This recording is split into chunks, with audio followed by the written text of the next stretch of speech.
அனைவருக்கும் வணக்கம். நான் பிரபாகரன், ஜோதிடர். ஓம் சிவாய நமக. சிவசக்தி திருச்சிற்றம்பலம். இன்று பிறந்த நாள் காணும் அனைவருக்கும் வாழ்த்துக்கள். இறைவனுடைய அருள் பரிபூர்ணமாக உங்களுக்கு கிடைக்கட்டும். உங்களுடைய மனம் எதை எண்ணி ஆசைப்படுகிறதோ அந்த ஆசை நிறைவேறட்டும் என்று எம்பெருமான் சிவபெருமானிடம் அரியன் வேண்டிக் கொள்கிறேன். இப்போ நான் என்ன சொல்ல போகிறேன்னா, இந்த ஏற்கனவே ஒரு பதிவில் குலதெய்வத்தை பற்றி சொல்லிருப்பேன். இப்போ முழுக்க முழுக்க குலதெய்வத்தை காட்டக்கூடிய இடம் லான் போட்டு லக்கணம். அங்கேருந்து 5ஆம் இடம். அந்த 5ஆம் இடத்தில் இந்த நவகிரகங்கள் இருந்தால் எந்த கடவுளை வணங்குவாங்கன்னு சொல்லி சொல்கிறேன். குல தெய்வம் தெரியாதவங்க நீங்கள் உங்கள் குலதெய்வம் அதுவாக இருக்குமான்னு சொல்லி பார்த்து பயன்பெறுங்க. இப்போ 5ஆம் இடத்தில் சூரியன் இருந்தால் குலதெய்வம் சிவனாக இருக்கும். ஆனால் எல்லோருக்கும் குலதெய்வம் சிவனாக இருக்க முடியாது.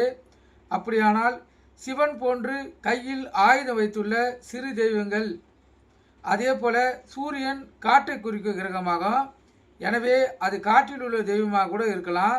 அந்த கோயில்கள் பார்த்திங்கன்னா பகல் வழிபாடு சிறப்புடையதாக இருக்கும்.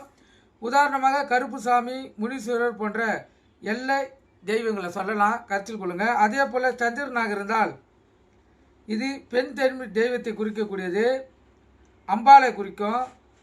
பூர்ண சந்திரனாக இருந்தால் துர்கை அம்மனையும், தேய்புர சந்திரனாக இருந்தால் காளி அம்மனையும் மாரியம்மனையும், அதிக தேய்புர சந்திரனாக இருந்தால் ருத்திரன், சாமுண்டீஸ்வரி ஆகிய தெய்வங்களை சொல்லலாம். 5ஆம் இடத்தில் சந்திரன் இருந்தால், 5ஆம் இடத்தில் செவ்வாய் இருந்தால் பலி கொடுக்கும் தெய்வம், கையில் ஆயுதம் உள்ள தெய்வங்கள் உக்கிர பத்திரகாளி, சண்டிகை, வீரமுள்ள தெய்வம் அம்மன், முருகன் ஆகிய தெய்வங்கள் குலதெய்வமாக இருக்கும்.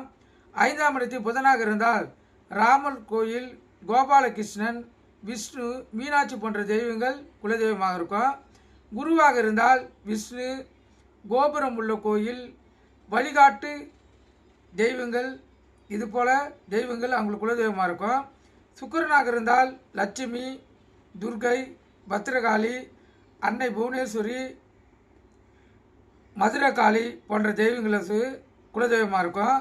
சனியாக இருந்தால் பலி கொடுக்க தெய்வம், கூரை இல்லாத தெய்வம், கருப்புசாமி, ஆஞ்சநேயர், பைரவர், முனீஸ்வரர் போன்ற காவல் தெய்வங்கள் அவங்களுக்கு குலதெய்வமாக இருக்கும்.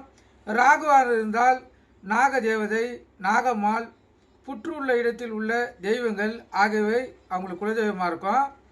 துர்கை, கருமாரி அம்மனும் அவங்களுக்கு குலதெய்வமாக இருக்கும். கேதுவாக இருந்தால் சாமுண்டி, நாகதேவதை, இது குலதெய்வம்.